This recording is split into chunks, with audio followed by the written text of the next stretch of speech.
ಬೇಸಿಗೆ ರಜೆ ಬಳಿಕ ಶಾಲೆಗಳು ಪುನರಾರಂಭ. ಕೊರೋನಾ ಮುಂಜಾಗ್ರತೆ ವಹಿಸಲು ಸೂಚನೆ. ಆಡುಗೋಡಿ ಸ್ಕೂಲ್ಗಿಂದು ಸಿಎಂ ಡಿಸಿಎಂ ಭೇಟಿ.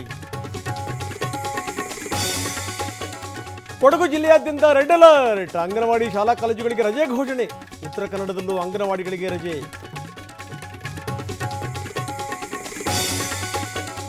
ಉತ್ತರ ಕರ್ನಾಟಕದಲ್ಲಿ ಮುಳುಗಿದ ಮೇಲ್ಸೇತುವೆಗಳು. ಯಾದಗಿರಿಯಲ್ಲಿ ಜಲಾವೃತವಾದ ರಸ್ತೆಗಳು. ಚಿಕ್ಕಬಳ್ಳಾಪುರದಲ್ಲಿ ಟೊಮೆಟೊ ಬೆಳೆ ಸಂಪೂರ್ಣ ನಾಶ. ಕನ್ನಡಿಗರಿಗೆ ಕ್ಷಮೆ ಕೇಳಲ್ಲ. ನಟ ಕಮಲ್ ಹಾಸನ್ ಮತ್ತೆ ಉದ್ದಟತನ. ಆರ್ಟಿ ನಗರ ಪೊಲೀಸ್ ಸ್ಟೇಷನ್ಗೆ ಕರವೇ ದೂರು.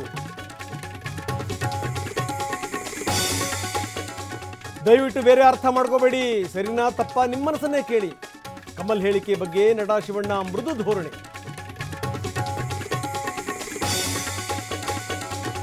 ಭಾರತದ ಜೊತೆ ಮಾತುಕತೆಗೆ ಸಿದ್ಧ.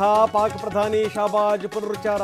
ವಿದೇಶಗಳಿಂದ ಛೀಮಾರಿ ಬಳಿಕ ವರಸೆ ಬದಲಿಸಿದ ಶರೀಫ್.